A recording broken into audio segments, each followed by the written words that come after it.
Começando o programa dessa sexta-feira, 11 de junho, véspera do Dia dos Namorados, eu quero desejar a todos os casais que estão se formando agora, ou aos casais já formados, que estão se namorando pela vida fora, e eu espero que sejam muitos, que eles tenham um dia muito gostoso, muito caloroso, muito afetuoso, e que permaneçam vivendo a sua relação amorosa com uma aceitação muito grande do outro, uma grande parceria, uma grande compreensão e uma grande tolerância, porque é isso que realmente constrói e mantém o verdadeiro amor.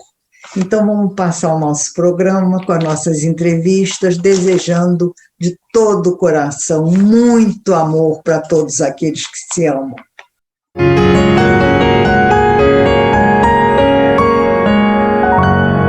Nós continuamos com a nossa campanha Guarda-chuvas que Acolhem.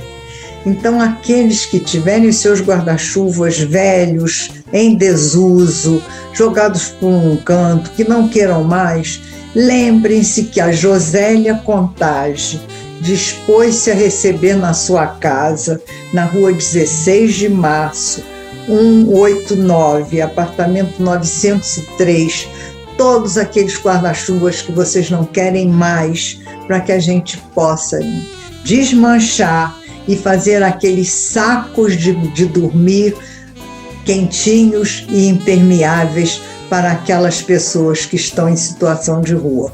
Não deixem de nos ajudar, nós queremos continuar com a nossa campanha, tá bom? Muito obrigada.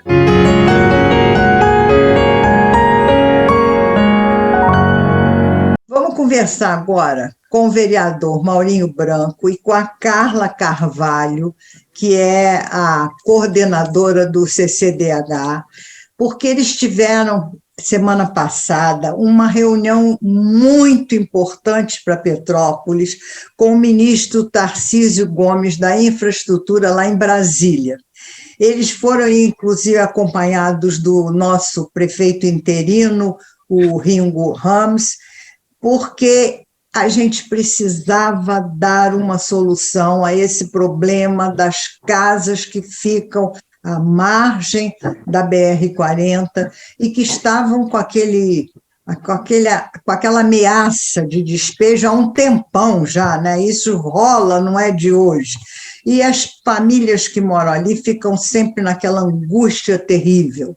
Então, eles conseguiram, com essa entrevista, um avanço extraordinário que fez com que as famílias agora tenham a tranquilidade de, pelo menos, esperar até que se faça uma nova licitação e uma nova concessão da estrada. Mas eu não vou falar, não, vou deixar eles falar, porque eles é que sabem tudo e eles têm muita coisa para contar.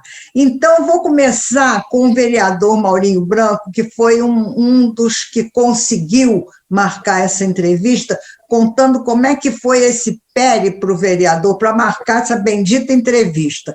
Depois a Carla vai me dizer todos os detalhes do que aconteceu lá, tá bom? Eu quero saber tudo, que eu fiquei aqui morrendo de curiosidade. Boa noite, minha deputada querida. É um prazer falar no programa Ana Maria Rádio Sem Família. É um orgulho de chegar em Brasília na última quarta-feira e ver a foto da senhora estampada lá como deputada constituinte, uma deputada que levou o nome da nossa cidade para o Brasil. Então é um prazer estar aqui no seu programa, é um prazer estar aqui falando com a Carla, é um prazer estar falando com os seus telespectadores. Me sinto muito lisonjeado em poder estar participando dessa entrevista e muito mais em poder, junto da Carla, que é uma guerreira, uma lutadora, não tenho palavra para expressar o trabalho que a Carla, a Daniele e a Flávia têm à frente do CDDH. É verdade. Mas as pessoas que acompanham o CDDH com ela, que eu não sei se eu for nominar nome, eu vou esquecer de alguém, mas é um trabalho incansável que eles têm aí com essas famílias da BR-040 e com outras atitudes que eles têm através do CDDH. A Carla me ligou há 15 dias atrás, querendo ver se eu podia ajudar ela chegar no DENIT para ver a questão dos despejos das casas da BR-040. E eu falei assim, Carla, teu santo está forte, né? O nosso também, porque o superintendente do DENIT, o Robson Santana, que é o superintendente estadual, está aqui vindo no meu gabinete. O Robson, na mesma hora, se prontificou a atender a Carla. Liguei para a Carla veio para aqui. E daqui nós já tivemos outras ideias. Ele passou algumas ideias para a Carla, que a Carla também não estava a par, que eram novidades no processo. E a Carla disse, Maurício, tem como a gente agendar em Brasília? Eu liguei para o deputado Luizinho e, para nossa surpresa, 2 dias depois tinham marcado já uma reunião com o ministro Tarcísio de Freitas lá em Brasília. Fomos muito bem recebidos pelo ministro Tarcísio e foi de muito proveito essa reunião. Quer dizer que daqui foram você, o prefeito... Eu e a Carla. E a Carla, e o deputado Vinícius Fará também foi essa reunião, Isso. E o deputado Luizinho. Estava bem representado, né, gente? Né? Acompanhou a gente o nosso secretário Dalmir Caetano e a secretária Fernanda Ferreira também estavam presentes nessa reunião. Mas que coisa boa. Então, o Petrópolis estava consistentemente lá, né? Isso, nós fomos com uma delegação grande. E aí, como é que aconteceu a reunião? Carla, conte-me tudo. Mata a minha curiosidade. O que acontece? Bom, gente, boa noite para todas e para todos, e eu também agradeço muito a oportunidade, o convite de estar falando com você, Ana, que eu estava com muita saudade, né? Maurinho não estava com saudade não, porque eu perturbo ele o dia inteiro. E ele nunca mais me vê. A gente está nessa luta, você sabe, né? Você acompanhou bastante tempo com a gente. Há 20 anos tem processo rolando. Desde 2016, a gente tem ordem de demolição, 13 de janeiro de 2016, né, quase que a gente teve uma tragédia no cumprimento da primeira ordem, lá na casa da Dona Amélia. Então, nesse tempo todo, a gente nunca conseguiu uma agenda dessa. E foi realmente um negócio muito estranho, Ana, porque o Maurinho falou para mim, você tem 15 minutos para chegar aqui na Câmara, Carla, para você falar com o superintendente do DENIT. Chegamos lá e foi um dia iluminado, porque aí a gente conversou com ele e conseguiu essa agenda. E aí, na reunião, a reunião foi bastante proveitosa, porque tinha realmente muita gente do lado de Petrópolis. Né, o deputado Luizinho, que marcou a agenda, o deputado Vinícius Fará, que estava também bem acompanhando a luta de moradores da BR, e mais a delegação toda aí que o Luizinho falou, mais 3 do CDDH, que estava eu e mais 2 pessoas, o Sidney e a Miriam. Coisa boa! Nós fomos de carro até Brasília, porque em cima da hora a gente não conseguiu comprar passagem barata, a gente não tinha dinheiro em projeto.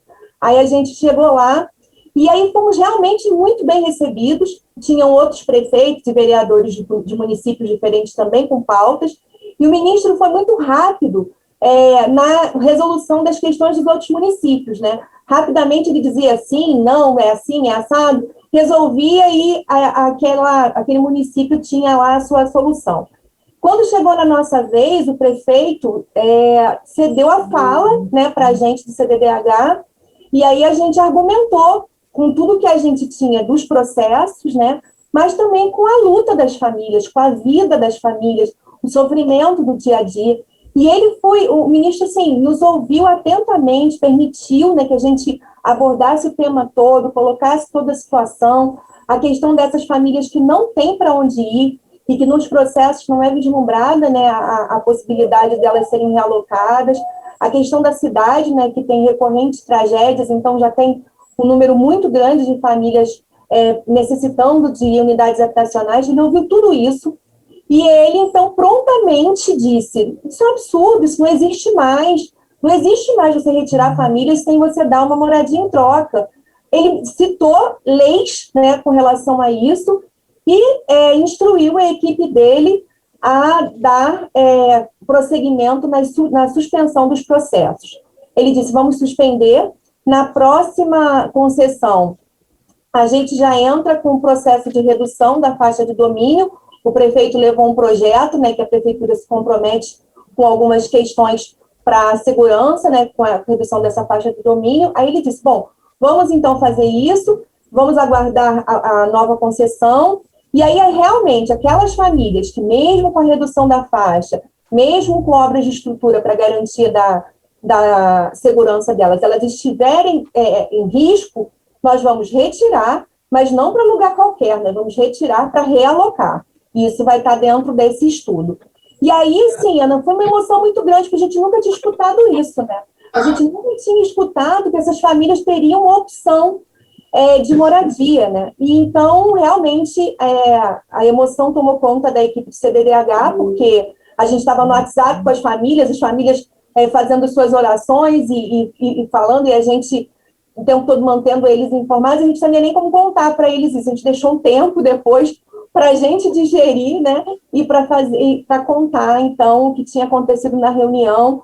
O Maurinho tomou depois, a reunião deixou de ser algo muito formal para virar algo realmente, assim, muito do sentimento, muito calorosa, forte, calorosa. Né? Realmente foi uma coisa incrível aquele dia. Para a gente, né, especialmente, tenho certeza que para o Maurinho também, porque ele conhece muitas das famílias, né, que estavam com ameaça de demolição. Então, para a gente foi incrível, foi muito importante esse momento. Quer dizer que foi uma reunião completamente diferente daquelas reuniões formais e frias que acontecem em Brasília, né? Quebrou o gelo, não é isso? E agora a gente está aguardando o desfecho, né? A gente está monitorando os processos, acompanhando cada processo das famílias, para que realmente o Ministério e os seus órgãos lá competentes que têm a alçada para a suspensão dos processos façam as petições para suspensão, né? Porque, na verdade, foi uma promessa, mas a gente está monitorando e continua aí no dia a dia olhando os processos para que isso realmente se transforme em realidade na vida dessas famílias, né? Mas só essa palavra do ministro a gente sabe que já vale muito, né? Estou aqui com a frase que o ministro, né, que deixou a Carla emocionada e as pessoas que estavam lá, né, que ele encaminhou pela imediata suspensão das ordens de demolição dos processos judiciais, se comprometendo a intermediar isso diretamente com a NTT e Conserto, se necessário. Então, o Carla e dona Ana, ele tira, né, um pouco o peso das nossas costas e assume todo esse peso, porque, na verdade, nós falamos hoje com Deus, né? Nós não falamos com nenhum santo, nós fomos direto a Deus para pedir esse apoio às famílias, né, que são muitas vidas, famílias e histórias que são respeitadas lá de moradores ali de 70 anos ou mais. É verdade. Eu acho que tem até de 80, Maurinho. Tem gente que está há 80 anos nessa peleja ali. Eu conheço o pai, filho, neto. Então, avô, eu conheço várias famílias ali e várias famílias ao redor ali da BR-040 de Itaipava, né? E aqui também na estrada do Contorno. Hoje, a gente está no poder lutar e ajudar essas pessoas. Isso não tem preço, é uma coisa que eu falo para a senhora, nessa reunião de quarta-feira, eu saí muito feliz de estar exercendo a minha função aqui no Legislativo e poder somar para ajudar essas pessoas, né? A gente sair da nossa função aqui, né, que é legislar e cobrar e fiscalizar o poder público, mas a gente poder ter uma agenda dessa proveitosa, que a gente está ajudando aí quase 300 famílias, são quase 2.000 pessoas que poderiam ser despejadas. Mas isso também eu tenho que falar que a gente vai seguir acompanhando tudo que seja, para que seja oficialmente formalizado, né, para que a gente possa ter essa tranquilidade junto com a Carla e depois, junto com a Carla, a gente brigar e lutar para a regularização dessas casas, né, que é o sonho de cada morador daquela estrada, da rua da BR-040. Com certeza, mas se isso já entra na nova concessão da estrada, isso já é uma garantia, né? Uma Sim. Garantia que nunca aconteceu antes. Nunca ninguém tinha, como a Carla falou muito bem, nunca ela tinha ouvido nenhuma palavra tão consistente no sentido da defesa do direito daquelas pessoas permanecerem ali ou terem uma moradia digna, né, Carla? E nesse negócio de pandemia que a gente está, essa angústia de saúde, de dinheiro, de tudo, ainda ter que pensar na possibilidade de ter que se mudar para aquelas famílias não foi brincadeira, né? Você depois fez uma reunião com elas, não fez, Carla? Então, a gente conversou com eles virtualmente, né? A gente tem um grupo de WhatsApp, conversamos virtualmente, porque nós fizemos uma reunião presencial na segunda-feira, antes, né, de ir para Brasília, mas depois a gente não fez reunião com eles ainda, presencial, a gente só falou pelo WhatsApp. Mas nós recebemos vídeos dos moradores, assim, emocionadíssimos, de áudios emocionadíssimos, e assim, muitas mensagens de agradecimento. E, assim, Ana, só para também complementar, que o Maurinho, a gente está falando hoje das famílias da BR, mas ele e o prefeito foram com outras pautas também de Petrópolis, né, que é da União Indústria e da Ligação Binic-Tandini, que também foram atendidas naquele dia. Então, assim, muitas pautas de Petrópolis foram discutidas, e a gente trouxe essa solução, né, para as famílias da BR. E o que a gente está falando com relação a essa dignidade, Ana, de tirar, é que a gente já esteve diante da polícia na BR-040, com a ameaça de demolição da Concerna, a gente fazendo resistência, e aí eles chegaram a mencionar, na época, em 2016, para uma família que tinha crianças e os pais, e a gente disse, mas eles não têm para onde ir. Eles disseram, manda as crianças para o abrigo de crianças e os pais para o abrigo de população de rua. Então, assim, nunca foi, eu até mencionei isso para o ministro. Que coisa horrorosa. Sempre foi um desrespeito absurdo, né? À Constituição, porque a moradia Claro. E eles desrespeitaram absurdamente. Só que, nessa reunião com o ministro, ele colocou que a moradia, né, ela é um direito e que Com certeza, inalienável. Ele falou que nunca vai retirar alguém para qualquer lugar, que sempre vai retirar, no caso, se for necessário, mas dando dignidade, e que Petrópolis não seria diferente. Então, realmente, para a gente foi um ganho imenso, muito importante. Eu estou muito satisfeita com tudo isso que aconteceu, e acho que agora, Maurinho, você tem agora dupla responsabilidade de acompanhar esse processo agora, você já vem dando, mas dá mais apoio ainda ao CCDH e à Carla, para que nada possa ser modificado, porque... Olha, eu estou escabriada com muita coisa que anda acontecendo por aí a nível federal, e eu tenho medo de uma mudança qualquer que possa reverter esse quadro. Então, eu estou te pedindo, pelo amor de Deus, para você ficar de olho nisso tudo aí, tomar conta desse ministro, para que esse ministro não saia, não caia, não aconteça nada com ele, porque a gente fica preocupadíssimo com toda essa instabilidade que acontece em algumas atitudes, né, do governo federal, que acontece aqui, muda dali, não sei o que lá, não quero nem entrar em detalhes, mas eu fico preocupada. Então, eu acho que você agora tem você tem tripla responsabilidade, porque, como a Carla disse, que você é super articulado em Brasília, quando eu quiser alguma coisa em Brasília, eu vou te vou te chamar e dizer, Maurinho, me ajuda aqui, vamos lá quebrar meu galho. A senhora está sendo muito modesta, dona Ana. Não é, Carla? Faz isso, a gente até comentou. Meu Deus, a gente está há tanto tempo dando volta, né, em torno do rabo, e o Maurinho, num telefonema, resolveu tudo. Resolveu tudo. De raiva dele, eu falei, por que esse cara não apareceu antes, meu Deus? Mas isso é que é um político articulado, né, Carla? Quando é articulado mesmo, né? Dona Ana, e o que mais... que foi essa conquista nossa, né? Hoje mesmo, nós já entramos, a Carla entrou em contato comigo agora à tarde, já fizemos contato com Brasília, para dar uma tranquilizada, e que as coisas estão acontecendo, né? E a gente fica apreensivo mesmo, porque a gente vira as costas, pode mudar a qualquer momento, qualquer coisa, mas eu acredito que esse ministro Tarcísio de Freitas não vai cair, que hoje é o disparado melhor ministro que o governo Bolsonaro tem. Disparado. É um cara que vai a campo, é um cara que tudo que falava lá, ele estava a par, não só no assunto de Petrópolis, mas das outras cidades, então ele é muito inteirado na pasta que ele está executando hoje, então é uma pessoa muito consciente daquilo que está fazendo, não está lá só de passagem, pode ter certeza que ele vai deixar história nesse Ministério de Infraestrutura e Transporte. Agora, dona Ana, o que que foi mais alegre nessa conquista que foi a conquista partidária. Ninguém viu partido, ninguém viu o deputado A, o deputado B, o deputado C. Nós nos unimos no faturamentos e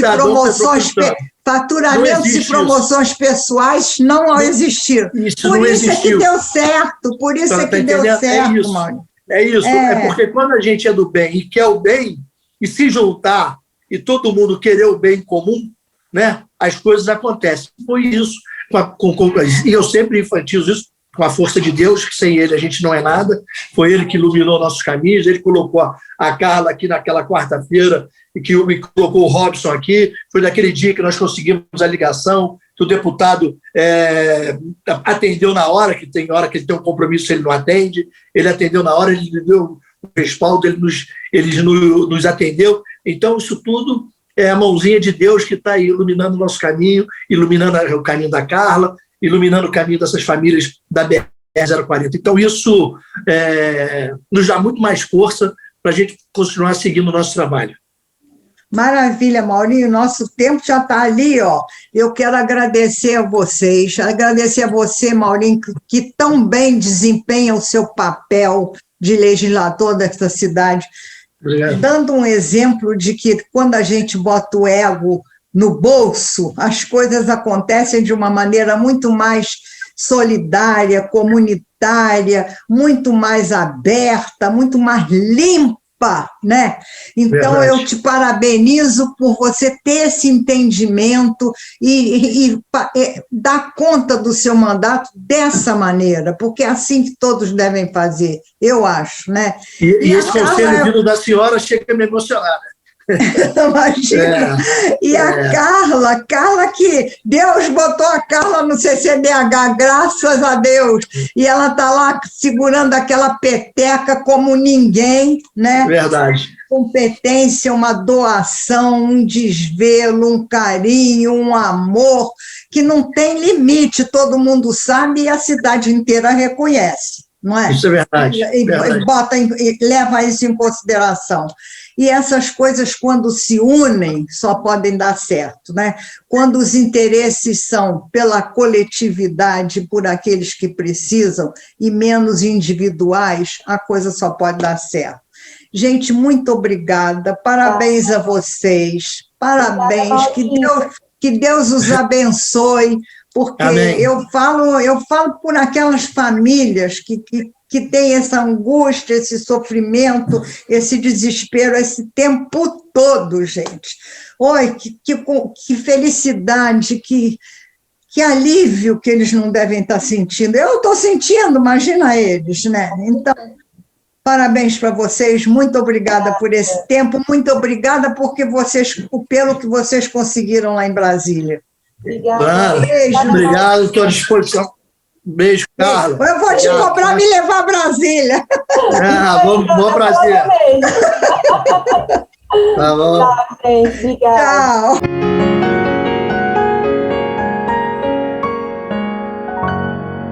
Então, gente, o Dia dos Namorados diz para nós que nós, por menos que queiramos gastar, e estamos preocupados com a pandemia e não sair, não badalar muito, uma lembrancinha todo mundo quer dar e que todo mundo quer comprar. Uma pesquisa da Confederação Nacional do Comércio de Bens, Serviços e Turismo, CNC, disse que o Dia dos Namorados deve movimentar 1,8 bilhão neste ano, o que não aconteceu no ano passado, né? Então, houve um crescimento do ano passado para esse de 29,4%. Mas vamos conversar com quem entende disso e quem pode nos dizer realmente o que aconteceu e como é que a gente pode se movimentar de uma maneira mais inteligente para gastar menos, comprar uma coisinha boa e entrar nessa pesquisa aumentando o movimento de comércio e de faturamento do Brasil, que é tudo que a gente está precisando nesse momento. Então, nosso convidado, que eu dou as boas-vindas aqui, agradeço muito a participação já, é o professor José Valmir Pedro, economista e professor da Universidade Estácio de Sá. Professor, muito obrigada pela sua presença, pela sua disponibilidade, e quero lhe dar a palavra para nos explicar essa pesquisa e como é que as pessoas devem se movimentar de hoje até amanhã, porque amanhã é o Dia dos Namorados. Esse programa vai ao ar na sexta-feira, dia 11. Então, eu queria que o senhor nos desse todas as dicas possíveis e imagináveis para um bom comércio e para um gasto pouco. Ô, Ana, em primeiro lugar, uma boa tarde. Boa tarde para você, boa tarde para os ouvintes, para os telespectadores. Queria agradecer muito a vocês essa confiança, né? Agradecer a vocês esse convite e a gente bater um papo sobre o que houve, né? A pandemia como um todo, né? O efeito Covid, ela trouxe inicialmente um pavor ao mundo no início. Por quê? Porque as pessoas desconheciam totalmente como é que era, como é que tinha que se tratar e o que se devia fazer. Então, teve uma retração muito forte em todos os mercados, o que já justifica a queda dentro do comércio, né? Se as pessoas ficaram em casa, as empresas demitiram, então teve uma retração muito forte da economia. Logo a seguir veio uma segunda onda, né? A primeira onda foi a onda do desconhecimento. A segunda onda foi baseada já em fatos mais conhecidos, maior divulgação, começaram as medidas preventivas, né? Usar álcool gel, lavar as mãos e tudo, foi se abrindo um pouco mais a possibilidade de trabalho, ou seja, a indústria voltou a contratar e, é lógico, a indústria contratando, o comércio passa a ser beneficiado com isso, né? E também os demais empregos começaram a acontecer. E para a felicidade nossa, agora nós estamos numa terceira onda, que é a onda em que nós já temos o conhecimento, temos um pouco mais de experiência, né? Se é que a gente pode dizer que experiência com essa coisa tão ruim, mas é uma experiência.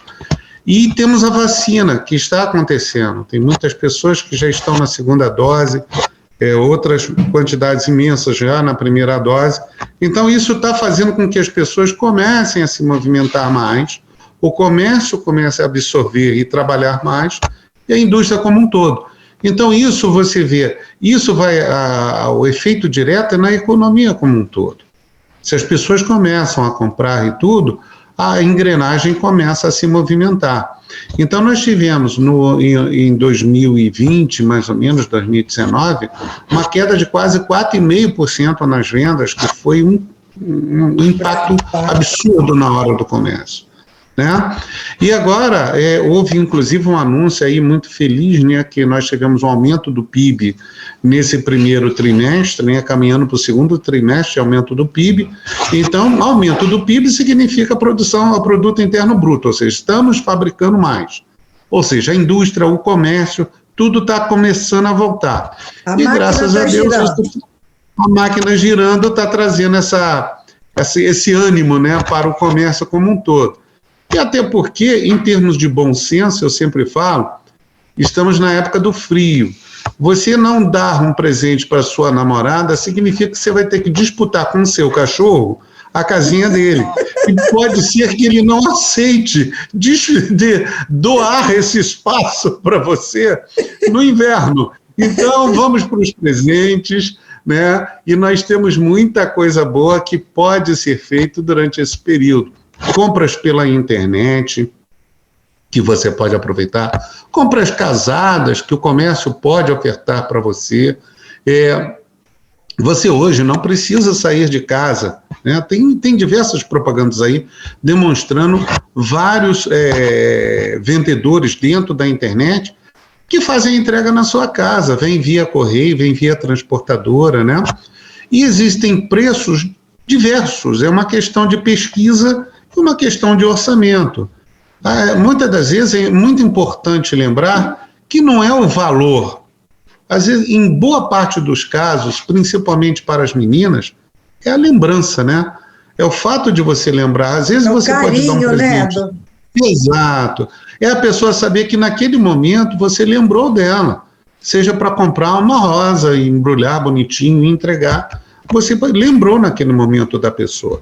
Então, existem N faixas de valores de presente, e é uma questão de você pesquisar, que é fundamental, e dentro dessa pesquisa você verificar aquilo que cabe no seu orçamento e você comprar aquilo que lhe é propício, que lhe vamos dizer assim, que condiz com aquilo que você pode gastar.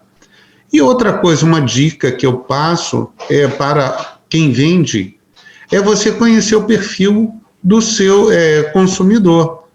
Porque as pessoas, às vezes, vendem e enchem a loja de uma série de produtos para ele e falam, poxa, minha loja está cheia. E as pessoas saem da loja dizendo, essa loja não tem nada. Então, entenda quem é, né? Às vezes, quem é o dono da loja fala assim, nossa, investi uma grana, botei muito dinheiro aqui dentro e a loja está cheia. Mas muitas das vezes você tem as pessoas dizendo, poxa, aqui não tem nada, por quê? Porque em nenhum momento foi pesquisado o que o cliente quer. E você comprar coisas. E existe uma tendência já, assim, por exemplo, mais vestiário, mais calçado, mais eletrodoméstico, já tem alguma coisa, assim, direcionada para o vendedor saber o que ele deve ter dentro da sua loja, sem ser, assim, o perfil específico do seu consumidor, mas uma coisa mais geral, como se fosse um estudo, uma pesquisa já de mercado? Olha, perfumaria, a parte de roupa, a parte de bijuteria é fortíssimo, né? E bolsas, principalmente para os meninos que vão presentear as meninas. Né? O presente para o lado masculino é mais simples. Né? Você tem uma bermuda, você tem várias lojas que vendem produtos masculinos, entre camisa, camiseta, um calçado e tudo, que o público feminino é que tem um espectro maior de coisas a serem oferecidas, né? Então, toda essa parte de roupas, né, tá muito forte ainda, calçados, bolsas, é impossível uma menina sem bolsa.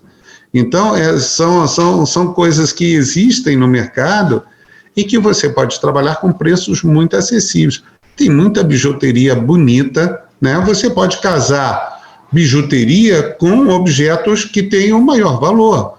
Em todo e qualquer comércio, você tem que ter sempre um produto que seja o carro-chefe de vendas e outros produtos que são mais caros. Né? Ninguém vende Rolls Royce o dia inteiro. Né? Você precisa ter outros veículos para poder movimentar e manter a sua saúde financeira. Está ótimo, está muito bem explicado. Quer dizer que eu acho que essas novas estratégias de comércio, tipo as redes sociais, a internet como um todo, né? Usando as condições de pagamento parcelado, o crediário, ou vamos dizer assim, o desconto, né? Todo mundo hoje quer desconto de tudo, né? Isso tudo também são formas de atrair o consumidor para se comprar, não é? Claro, com certeza.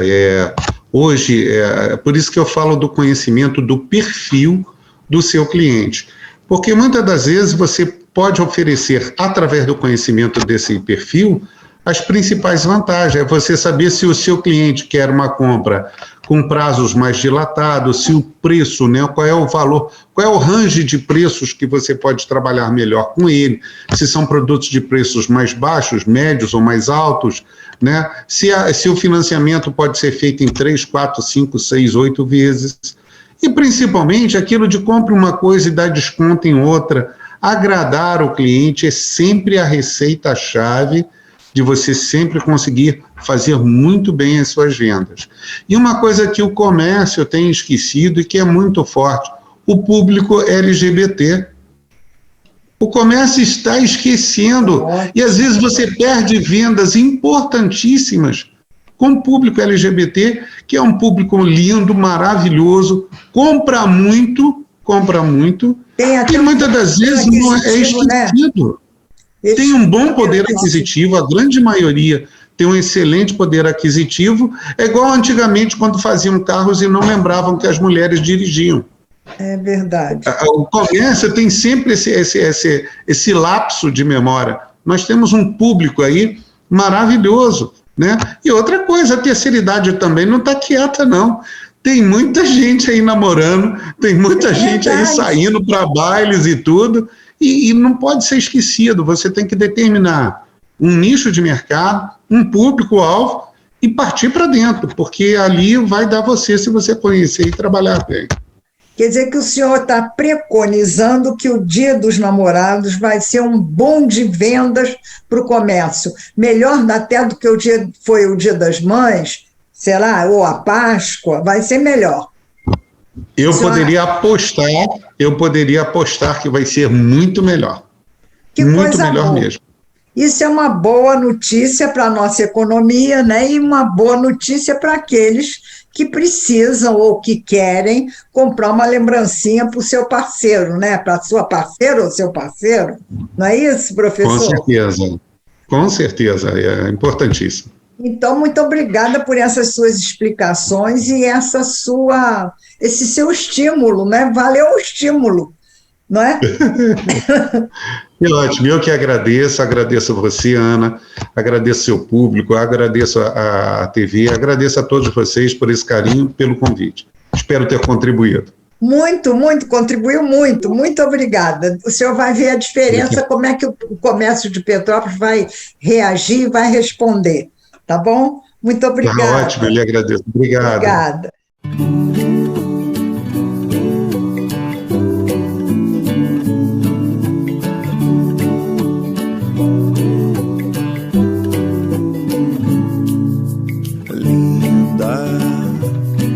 Você chegou pra mudar minha vida. Um céu de cores, 1000 sabores em uma só. Pra nunca mais me sentir só, linda. São muitas coisas pra dizer que é linda. Em cada traço me refaço em teu calor, pra me mostrar o que é o amor. Tem lua cheia no terraço, pra namorar no teu abraço. O nosso amor é mais bonito, é um amor assim, descomplicado, divertido. Você nasceu pra mim, linda. O meu melhor lugar é o teu jardim.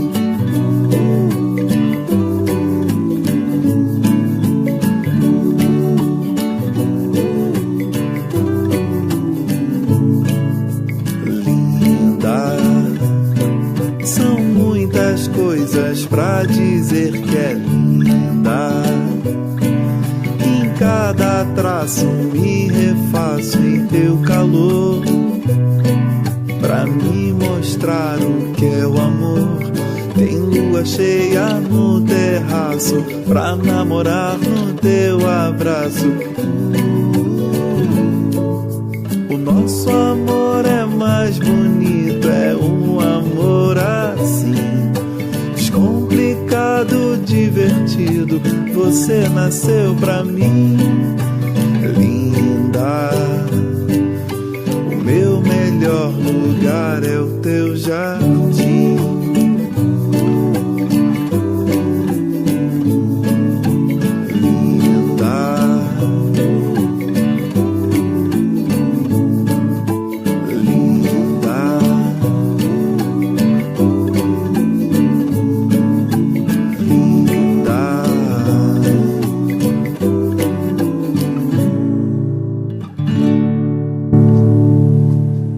Vamos começar agora a falar com a doutora Mary Laura Garnica Vilar, que é médica e legista da Polícia Civil e coordenadora dessa parte toda do Instituto Médico Legal aqui na região serrana, né? Ela adora ser médica legista e ela se doa a isso tudo. Então, nós vamos falar com ela hoje, não sobre a questão da mulher, que ela já veio aqui ao programa várias vezes e nos deu essas orientações fantásticas sobre a questão da violência contra a mulher. Hoje nós vamos falar de um assunto completamente diferente, uma campanha nacional de coleta de DNA para pessoas desaparecidas. Eu sei que o número de pessoas desaparecidas no Brasil é enorme, principalmente crianças. Então, eu quero dar a palavra à Mary para ela nos explicar como será essa campanha, como é que se faz essa coleta, para que serve isso, e o que eles acham, enquanto técnicos, que o resultado de investir nisso vai ser proveitoso para todas aquelas pessoas que têm algum ente desaparecido nas suas famílias. Então, Mary, muito obrigada pela sua presença e, mais uma vez, nós queremos aprender com você. Então, nos fale aí, o que é essa campanha? Obrigada, Ana Maria, inicialmente, mais um convite muito, muito especial para mim, é muito bom para mim sempre estar no teu programa. Muito né? Obrigada. E obrigado por chamar a atenção do teu público para essa campanha tão importante, né? Essa é uma campanha nacional do Ministério da Justiça, que foi abraçada pela Polícia Civil do Estado do Rio de Janeiro e também no Departamento da Polícia Técnico-Científica, que a gente chama de DGPTC. Desse DGPTC, nós temos uma coordenação estadual, que é da minha diretora, a doutora Denise Rivera, é a coordenadora geral dessa campanha, e eu coordeno a campanha aqui a nível da região serrana.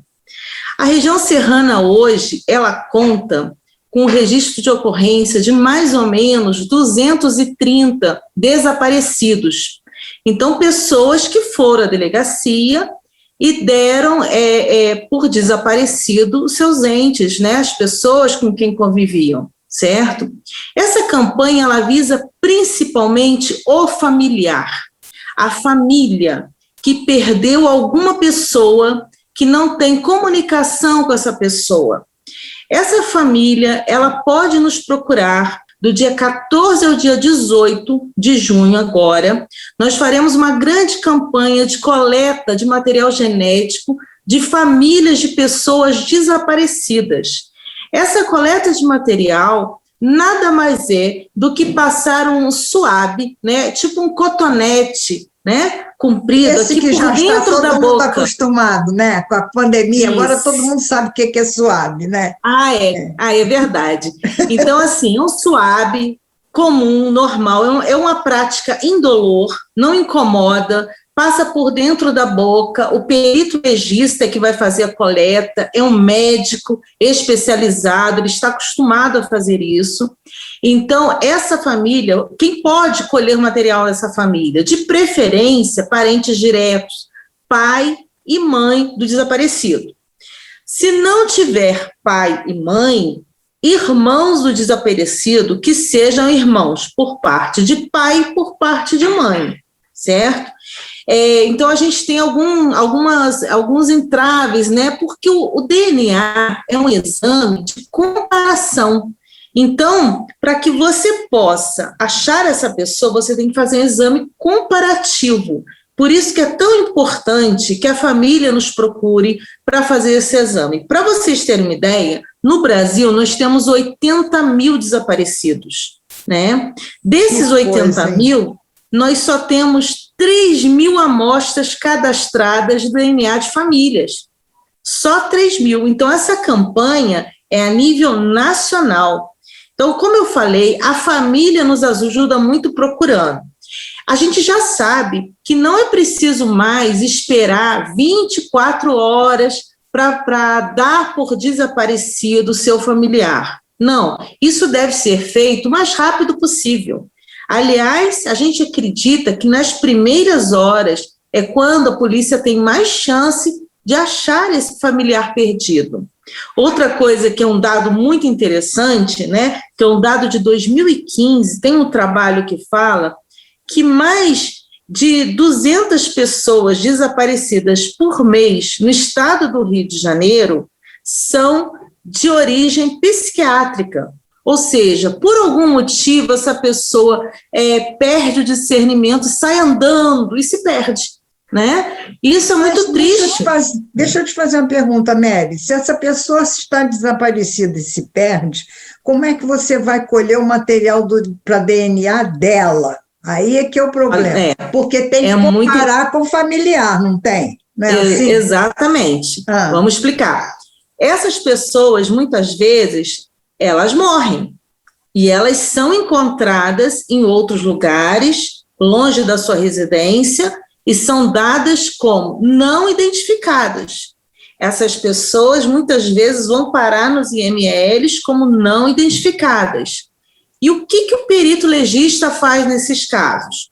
Um exemplo, a pessoa foi atropelada na BR-040, era um andarilho, estava andando a esmo, né? Esse corpo vai para os MLs, o perito legista faz o exame de necrópsia desse corpo, vê a causa da morte e manda enterrar, que nós chamamos de inumar, como não identificado. É o que se chama de indigente. Só que, antes desse corpo sair do Instituto Médico Legal, é coletado um fragmento de qualquer tecido, músculo, osso, e aquilo fica guardado e ele serve para entrar num banco, né, que é o Banco Nacional de Desaparecidos, Não Identificados. Então, isso acontece sempre? Sempre. Isso é rotina nossa. É uma prática normal, comum. Protocolar. Qualquer pessoa não identificada que vá para os IMLs, né, é feita todo o procedimento, ela vai ser enterrada, mas a gente guarda aquele material genético que alimenta os nossos bancos. Entendi. Então, existem abrigos também, abrigos formais, em que algumas pessoas, elas fornecem seu material genético, pessoas desaparecidas ou pessoas psiquiatricamente, né, com alguma deficiência, para que, exatamente isso, para que seja procurado nesse Banco Nacional de Não Identificados. Então, você pode achar teu ente querido vivo ou já, né, tendo sido inumado. Isso, exatamente. Entendi. Mas pelo menos você tem uma resposta para aquele desaparecimento, né? Porque a pior coisa do mundo, eu acho que deve ser você não saber o que aconteceu, né? Se a pessoa ainda está viva ou se já está falecida, não é isso? É o final da história, né? Aí a gente fala que tem que ter um final. Eu acho que, né, a maioria dos brasileiros são cristãos, então você tem aquele apego a finalizar aquela história, a inumar, né, a enterrar o seu ente querido, chorar por ele, chorar o luto, faz parte, né, da nossa vida. Isso é muito importante, melhor do que ficar com aquela interrogação, né? Exatamente. Por isso que a campanha, ela se chama Campanha Desaparecidos, essa história ainda não acabou. Por quê? Porque ela precisa acabar, né? Eu acho essa parte muito interessante na história. E vocês fora da campanha, porque se isso já é uma prática usual, vocês já tiveram resultados assim bastante concretos de pessoas que foram achadas pelo DNA? Várias. Quer dizer, pessoas. Isso dá uma força maior ainda à campanha, né? Quer dizer, o resultado sempre é positivo, não é isso? Exatamente, né? É claro que não é sempre que se tem o resultado, mas já tivemos resultados muito bons, né? O nosso banco de DNA do Estado, ele fica na capital, é um Instituto de Pesquisas Forenses, né, de Genética, Instituto de Pesquisa Genética Forense, a gente chama de IPPGF, fica localizado lá na capital. Eles fazem essa avaliação genética de vários aspectos, esse é um. A inserção de dados de não identificados e de famílias de pessoas desaparecidas. E, às vezes, você encontra ossadas, você encontra vítimas carbonizadas, e se a gente não tiver a comparação dessas famílias, essa pessoa, mesmo que a gente guarde nos nossos arquivos, né, do nosso serviço de genética forense, elas nunca vão ser encontradas, porque é preciso fazer a gente chama de match, né? O encontro de um dado com outro dado. Ô, Mary, aonde é que vocês vão fazer essa coleta desses dados? Por exemplo, da família, aqui em Petrópolis. Vai ter aqui em Petrópolis ou tem que ir para o Rio de Janeiro? Como é que é isso? Não. Nós fomos separados, serão 13 postos no estado, mais a capital, e fomos separados por coordenadoria. Na minha coordenadoria da região serrana, um posto vai funcionar aqui em Petrópolis, porque é a sede da coordenadoria e é a cidade mais populosa da região, certo? E a outra cidade foi Nova Friburgo. Então, eu vou me dividir entre Petrópolis e Nova Friburgo no período da campanha, mas todos os 2 postos, que a gente chama de PRPT6, são postos regionais de polícia técnico-científica. Cada um tem seu diretor Marcelo, diretor André, que estão empenhados na campanha para que ela funcione de forma adequada. Então, quer dizer, o nosso posto funciona no Instituto Médico Legal, lá no Alcides Carneiro, é isso aí, o posto de Petrópolis, não é?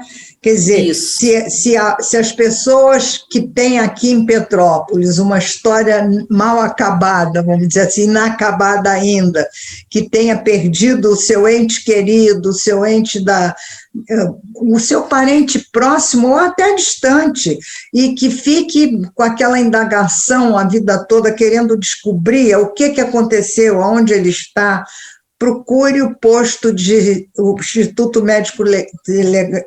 Médico Legal lá no Alcides Carneiro, do dia 14 ao dia 18 de junho, para fazer essa coleta desse material de uma pessoa dessa família. Vai ter horário, Mary?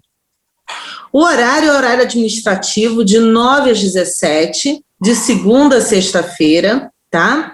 E tem outro detalhe, para a gente não esquecer, é que se essa pessoa desapareceu há não muito tempo, né? Se a família tem uma escova de cabelo que só essa pessoa usava, uma escova de dente que só essa pessoa usava, pode levar, porque a gente vai tentar... Isso é ótimo, né? A gente vai tentar remover o DNA do desaparecido de dentro desses objetos. Mas que coisa boa, Mary. Eu desejo que vocês tenham o maior sucesso, que encontre muitas pessoas, porque isso para a história das famílias é de um valor extraordinário, né? E esse trabalho que vocês vão fazer é belíssimo e de muita utilidade e muita técnica científica. Não é brincadeira fazer um trabalho... Essa é a polícia, né, Mary? Essa é a polícia técnica, né? A polícia que trabalha na ciência, né, para descobrir as coisas. Não é isso? Exatamente. Parabéns para vocês, hein, Mary? Desejo que seja um sucesso, tá bom? Seria muito bom se a gente, como a Janaína Cavalim, fosse costurando a vida. Então, a gente podia costurar o tempo, bordando em cima dos erros para que eles sumissem. Costurar as pessoas que gostamos pertinho. Costurar os domingos um mais perto do outro. Costurar o amor verdadeiro no peito de quem a gente ama. Costurar a verdade na boca dos seres. Costurar a saudade no fundo de um baú para ela não fugir. Costurar a autoestima lá em cima, para nunca cair. Costurar o perdão na alma e a bondade na mão. Costurar o bem no bem e o bem sobre o mal. Costurar a saúde na enfermidade e a felicidade em todo lugar. E ir costurando a vida. Um pouquinho de esperança em cada dia. E muita coragem em cada ser humano.